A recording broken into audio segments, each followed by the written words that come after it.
Thomas Campbell had always believed in order. A man worked hard, he provided, he kept his family safe, and above all, he kept things right. That was the way of the world. It was the way he had been raised, the way his father had run their home, and the way he intended to do the same. But the room upstairs had ruined all of that.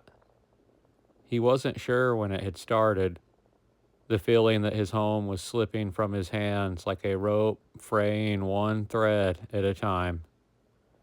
Maybe it had been the first time he saw Letty's eyes go vacant, that distant look in them as if she weren't really there anymore. Maybe it had been the first time she had spoken in that strange, hushed voice, muttering to no one. Or maybe it was that night, the night, when she had gone into one of her fits and nearly crushed Sammy's tiny arm beneath her.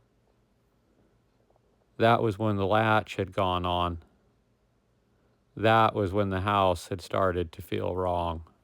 And now, as he stood in the small, suffocating room, his breath hot and harsh in the dim candlelight, Thomas could feel the rage swelling inside him like a rising flood.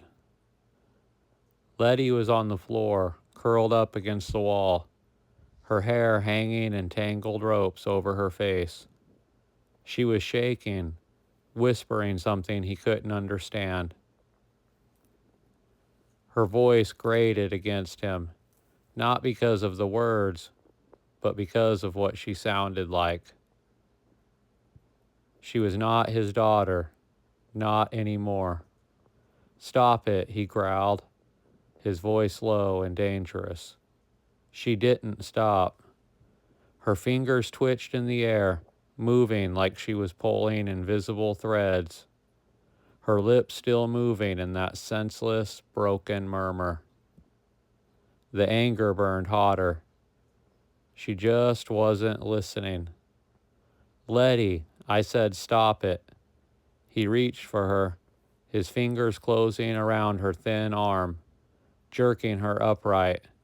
She gasped, eyes wide now, staring at him as though he were a stranger.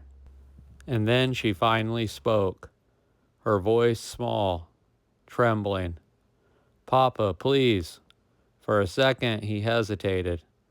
That voice, her voice, not the thing that whispered and laughed at nothing, not the thing that flinched from the firelight and hid in the shadows.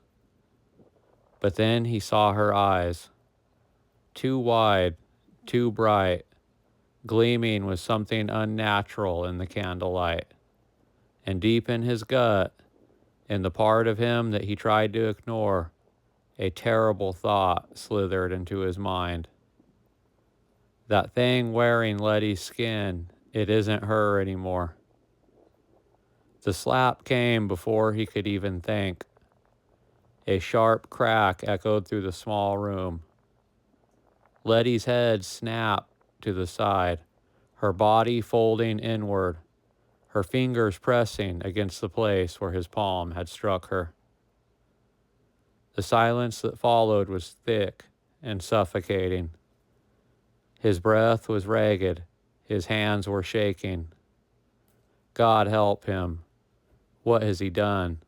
She wasn't crying. She wasn't even looking at him. She just sat there, curled in on herself, rocking slightly, like a child lost in a nightmare. The rage drained from him as fast as it had come, leaving only something hollow in its place. Guilt. A terrible, drowning guilt.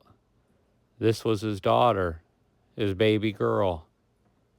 He had carried her on his shoulders when she was small, listening to her laughter ring across the fields. He had sat beside her on the porch, watching fireflies flicker in the summer dusk. He had held her when she scraped her knee, wiped her tears, and promised her that she would always be safe. And now he was the thing she needed protection from. Thomas stumbled back, his pulse thudding heavy in his ears. He couldn't stay. He couldn't look at her like this. He couldn't see what he had done. So he turned, walked out, and closed the door behind him. And then he slid the latch into place. When he got back downstairs, Abigail didn't even look at him. James wouldn't meet his eyes, and the younger children were silent. Thomas sat back down at the table, picked up his fork, and forced himself to eat. The food was tasteless, like ash in his mouth, and from the upstairs in the locked room, there was nothing but silence.